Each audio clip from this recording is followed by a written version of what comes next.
Each component of our bodies, according to the ancient people, is associated with a specific planet. Have you heard about this? Medical astrology is a field of study that exists out there. Not only does astrology tell you your fortune, whether you will obtain a job or lose a job, or whether your marriage will be successful or not, but it does it in a variety of other ways as well. The field of astrology encompasses more than just that. Because of the fact that you are referred to as a lunatic, when you are not in good health, your mind is related to the moon. There is a connection between the sun and our heart, our eyes, and our spirit. The teeth and bones, as well as the planet Saturn, are connected. Your intellect, your wisdom, your awareness, and your nose are all factors that are associated with Jupiter. Mars is connected to your liver in some way. You're going to ask me how this relationship between the macrocosm and the microcosm works. How are the grains related to one another? Similarly, different herbs are associated with various regions of our bodies. If this were not the case, the entire field of medical science would be doomed to failure. If you have a problem with your liver, do they prescribe you certain herbs or do they not? Or any other herb? Because the heart is associated with a specific herb or grain, a specific medication is administered to treat a cardiac disease. Are you aware that nuts have a connection to a variety of organs residing in the body? When you look at the shape of the nut, you can tell which portion of the body it is specifically beneficial to. A heart-healthy snack is almond. The brain benefits from walnuts. You must go out and discover. Exploring the natural world will provide you with a lot of clues. In other words, your cuisine needs to contain 6 flavors: sweet, pungent, and a little bit of bitter and sour. You should know that bitter gourd is something that absolutely everyone in India, China, and all of the other Eastern countries use. The bitter gourd is what we use, right? Not in the Western world.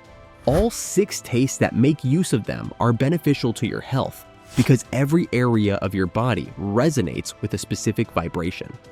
It is not an incorrect statement for me to assert that there is a relationship between your eyes and your stomach. For those of you who are wearing glasses, I can tell you that your stomach is not doing very well. Your digestive system is being impacted. This has an impact on your vision. You do not exist in a vacuum. Someone can have a separate ophthalmologist and a separate gastroenterologist. He can't provide you with a medication that can alleviate your stomach aches, but also causes you to lose your vision. You, along with the entirety of the cosmos, are a single human organism. Many scientists believe that even if there is a single change in the DNA, things can't exist. All of creation will come to an end. The arithmetic as well as the mathematics of creation include the modification of a single number for creation to exist. We are all human beings, and 99.9% of our DNA is the same. Although it is only 0.1% of DNA, it is responsible for so many variances that exist in the world. The entire universe is alive with life. From the time you were a child, the entire universe seemed to be alive to you. Those trees were communicating with you. Emotions are expressed by every animal. Everyone is talking. Everything in the universe is alive and thriving. I have no idea what will take place when we reach adulthood. People tend to conceive of one another as objects. I was told that in some nations, the military provides training to individuals to see the opponent not as a human being, but rather as an object that is going to attack them. This is something that I have heard happened in some countries. We tend to lose this sense of life throughout the entirety of creation.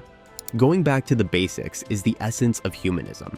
In your eyes, everything is alive, and you ought to be alive as well. Indigenous peoples from all over the world, whether they lived in Canada, New Zealand, India, or Africa, have always had the belief that nature is alive and that it continuously exists. There are names for rivers, and they can be either male or female. There is life in rivers. Life exists in water. Mountains are active places. There is life in trees. All of them are full of feelings. Water possesses feelings. Sensations are absorbed by water molecules, and they also radiate feelings. Memory is possessed by water particles. There is always a jug of water available for you to drink if you go to the temples or other sites of devotion. The Buddhist temple, the Hindu temple, and the church all store water, and it is holy water. Even the church stores water. You are aware that these are older forms of science. Sometimes you find yourself wondering how these ancient people were able to know all of this information, which is now being recognized by current science. As I mentioned earlier, the scientific community has agreed that every item in the cosmos possesses a consciousness. This indicates that Mars possesses consciousness. Jupiter possesses a conscious state. There is consciousness in the stars. Therefore, they can feel and they can send waves. The sun's rays are not only a source of heat and energy, they also exude consciousness, which indicates that they possess feelings. Who or what is feeling? Additionally, it is a wave of some kind. You can either view everything as nothing more than an object, or you can view everything as life. The transformation is about to take place.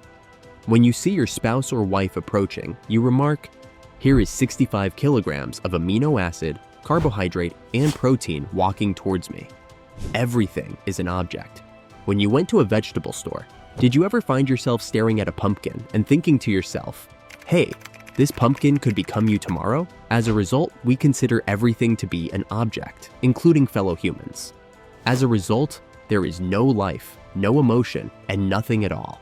Or you consider everything to be life. Following that, your consciousness will be elevated to a higher degree.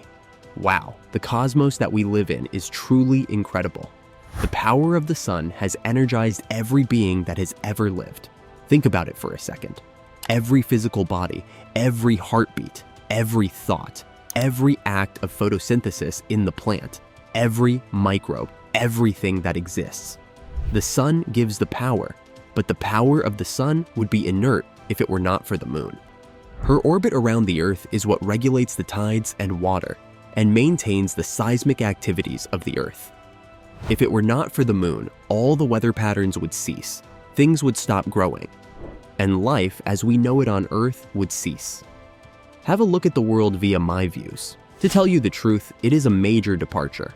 It is impossible to deny the existence of a relationship between the microcosm and the macrocosm.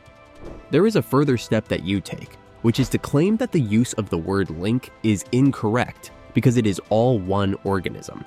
On the other hand, we frequently find ourselves ensnared with a minor matter and continue to be drawn into it. It's time for us to get up. Get up and take a look. Just squandering one's life in such a manner is a waste of such a precious commodity. This is the science of spirituality. The information in question is spiritual. Share in the comments. Please like this video, subscribe to our channel, and hit the notification bell to never miss an update. See you in the future video, and thanks for watching.